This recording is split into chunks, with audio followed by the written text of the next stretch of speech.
We are underway, Bucks and Heat. I apologize. We've got to still get this graphic off the screen for you as Jordan Boyd's three is off. Barrett has it. It's a turnover. Looks like the Heat are playing. Here we are. My apologies. Got to get this graphic off the screen, so those of you watching, please give me just a moment. It looks like the Heat are playing the Bucks here with 4, which will be quite the disadvantage for them. And Tristan Swartz knocks down a 3. You'll have to take my word for it since you can't see it.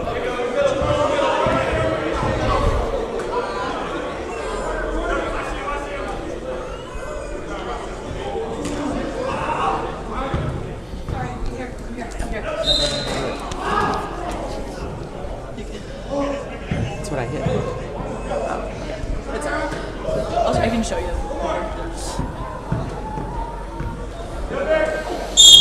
And Olden is fouled under the rim, as you can now see the court. My apologies.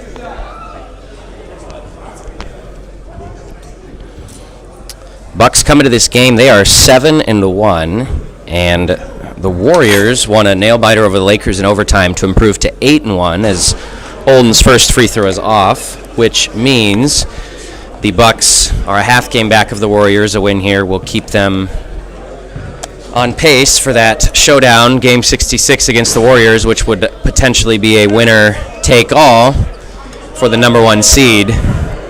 The Spurs just won, and so they are 7-2, and then the Nets and Lakers are both 6-3. Great rebound by Sean Ort. His shot is off. Trey Anthony with a good rebound. His shot is also off, and the Bucks have it. Olden throws it away. That is Lane Thompson up to Trey Anthony. Fouled by Boyd, and he gets the basket to go. Trey Anthony off the full court tag.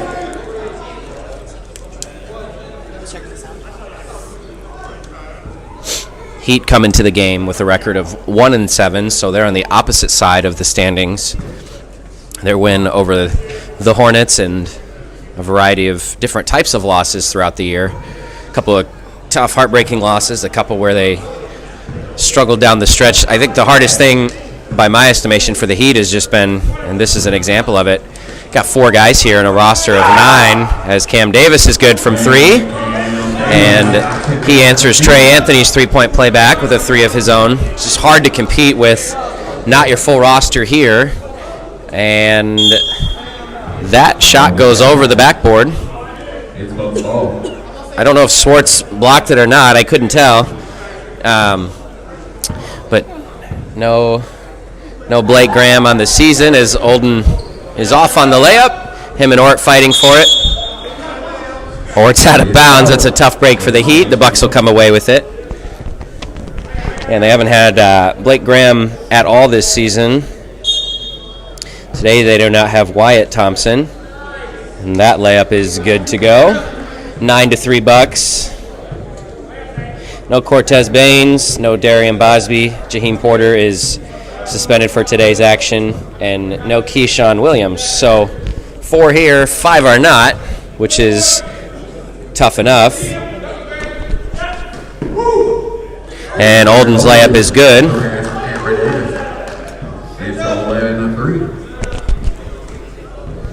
Ort will drive. That's knocked out of bounds. Bucks up 11-3. Ort inbounds to, we'll just call him Thompson today since brother is not here. King from the free throw line. That's a good shot. He's just right. Good rebound from Swartz. I believe he's fouled by Anthony. Oh, he travels. Travels before the contact. Lost his balance. Darian Bosby leads the way for the Heat. He's at 18 points per game on 45% shooting. He's not here today, so that's Trey Anthony then, your next highest scorer at 9.3 points per game. Davis kind of fumbles the pass from Yaki, but gets it to go. It is 13-3 Bucks.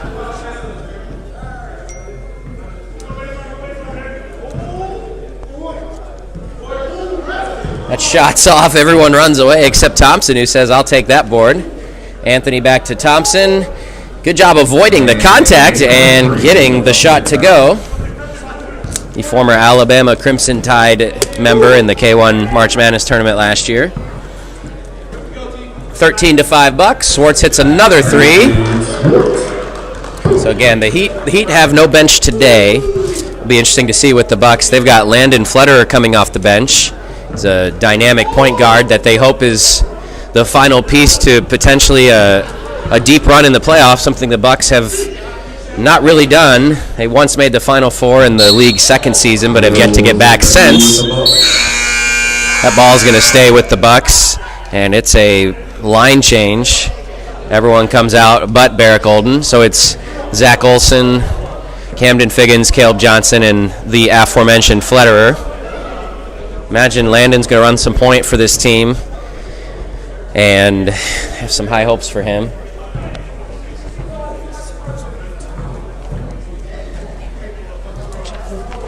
Oh. 16-7 Bucks.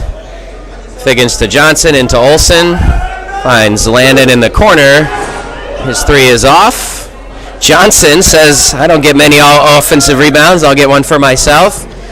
Good unselfish basketball, which against the zone is, we'll call it a 2-2 zone, as Figgins knocks down a three. It's 19-7.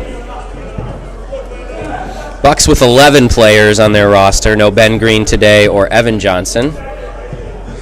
Their leading scorer is Nathan Yaki. He's at 22.3 points per game and shooting over 55% from the floor, which, as that pass is knocked out of bounds by Olden, will stay with the Heat. You'd have to think Yaki's a first-team All-League candidate with how his season has played out. Potentially in the running for a most valuable player. Probably depends on how he plays down the stretch and how that Bucks-Warriors game goes. Cam Davis averages 10.8 and 6.9, and Olden with 13.5 and 6.8. And then Ben Green averages 11, and Tristan Swartz averages 11 as Johnson knocks down a three in the corner. Bucks have a lot of guys who can score on this team, and Flederer will only add to that. He's also a dynamic passer, too. Anthony finds Ort, who's immediately doubled, as you often are, playing 4v5. King's three is off. We saw the Thunder earlier today squeak out a win against the Nets, who only had 4 guys. The Nets put up a valiant effort, though. They ended up losing by 5 in the end. They actually finished the game with 3 players on the court. Andre Robertson Jr. fouled out in the final moments. Good effort from the Nets, but the Heat are certainly not wanting to have to play this game with 4, but that's what the cards are clearly in store for this Heat team, coached by Trey Anthony, who's for the most part been in the top half of the standings. He's been as high as a 2 seed. Last year was a 5 seed. I remember a couple years ago when they lost to the Warriors in the quarterfinals, they were a 5 seed. So a bit uncharted territory for Anthony and his Heat team. They've typically been the top half of the standings. This is Flederer looking for his first K1 points. Nice move, gets it to go.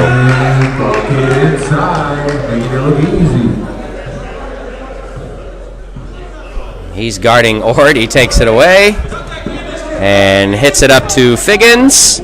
Oh my goodness, didn't think I'd see him try to dunk that ball.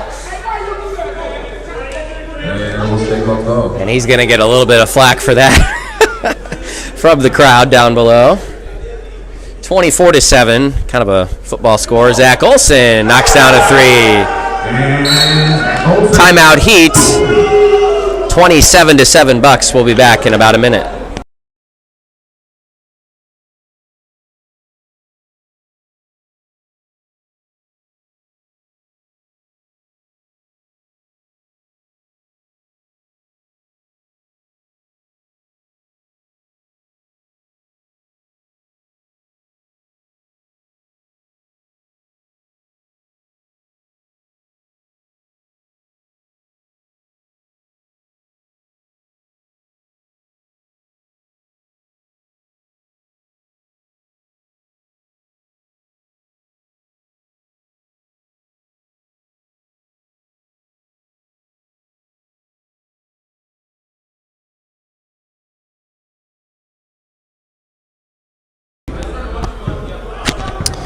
King brings the ball up. 10:45 to play in the first half.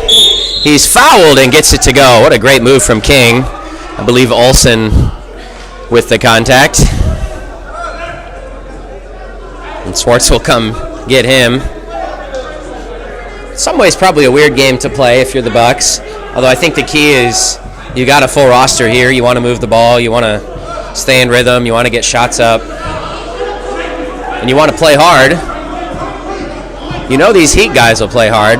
I know they're a little frustrated with each other right now, but this is a near impossible task with 4 guys playing against a 7-1 Bucks team. Yaki's fouled on the way up by Ort, I believe.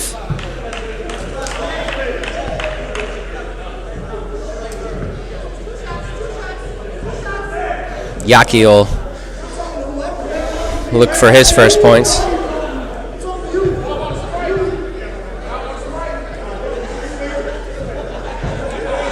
First one is good.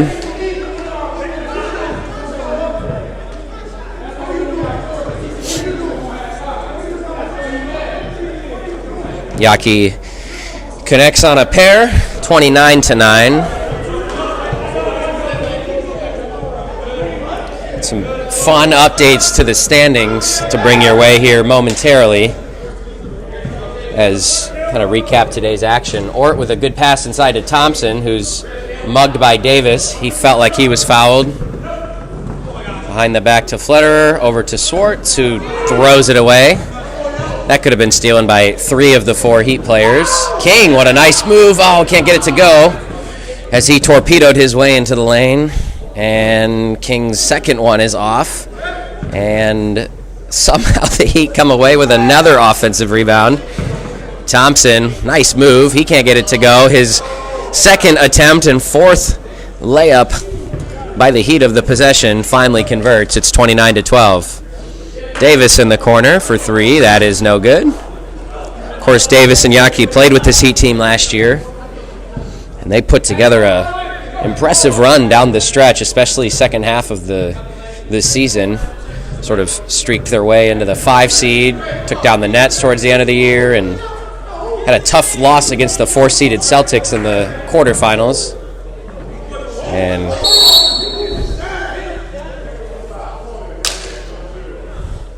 that'll be a technical on Yaki for taunting.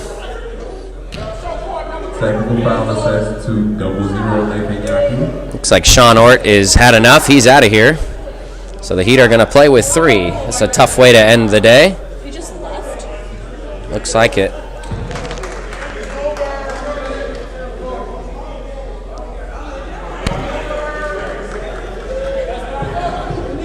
I believe he said taunting on the technicals, so certainly can't hear what he said from up here, but